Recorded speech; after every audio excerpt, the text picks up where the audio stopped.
Recorded Books and RB Digital present Want You More by Nicole Helm. Narrated by Brian Hutchison.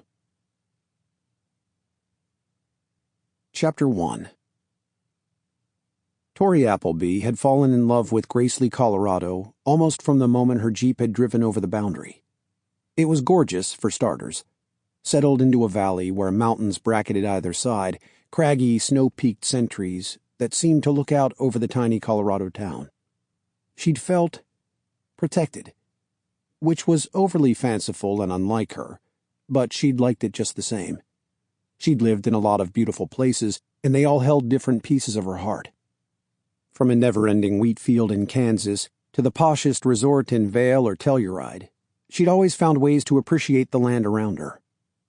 When you were alone, it was all you had. But Gracely was special.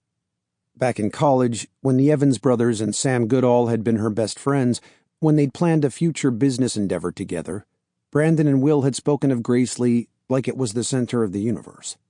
They'd given it a reverence Tori hadn't believed, even back then when she'd been a little softer, a little more naive. But they were right. Some 7 years later, separated from the little family she'd built after leaving her own, she'd come to Gracely and found it could be the center of the world. If only that center didn't include Will Evans, the biggest mistake of her entire life, which was saying a lot. Today, Tori had parked at the east end of town, taking a meandering walk around Gracely in an effort to find a place to live so she could get out of Sam's hair. More because Sam's hermit cabin in the woods didn't offer the amenities she would have preferred, like a microwave. Parking on the east end meant quite a walk to the one and only apartment complex, but she needed that kind of movement, that expending of energy.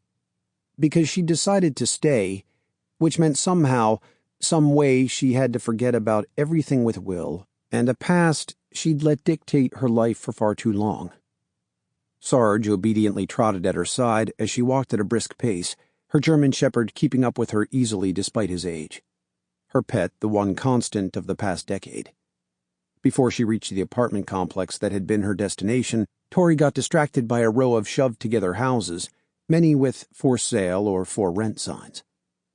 The morning Brandon had gotten back from his honeymoon, he'd handed her a check and called it a signing bonus for agreeing to work at Mile High Adventures. She knew it was bullshit and charity, but she hadn't had a choice. She needed a place to live that wasn't Sam's, and she needed to feed herself and her dog. It required money, and she was about out.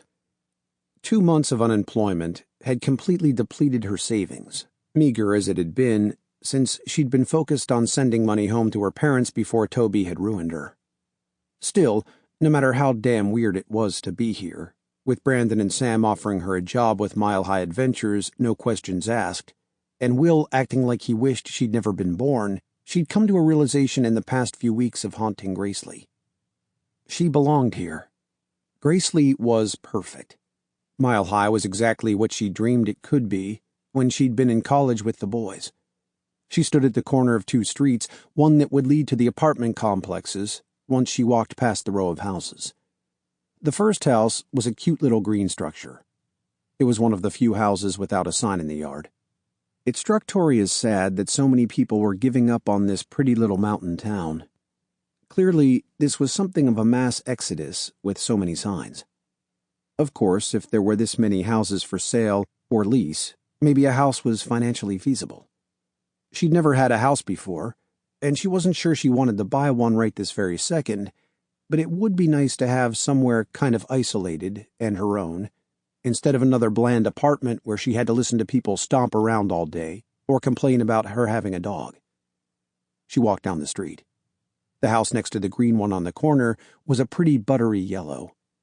Normally, Tori would have had no interest in it. Girly, sunshiny, colorful stuff just wasn't in her wheelhouse. But something about this house had her stopping and staring. Maybe sunny cheerfulness was out of character, but what if it was exactly the kind of thing she needed? Even though joining Mile High had been the plan all those years ago, returning to that plan didn't mean this wasn't a fresh start. Far away from Toby and his lies and his reputation-ruining scandal. She could start over in Gracely. Yes, Sample complete. Ready to continue?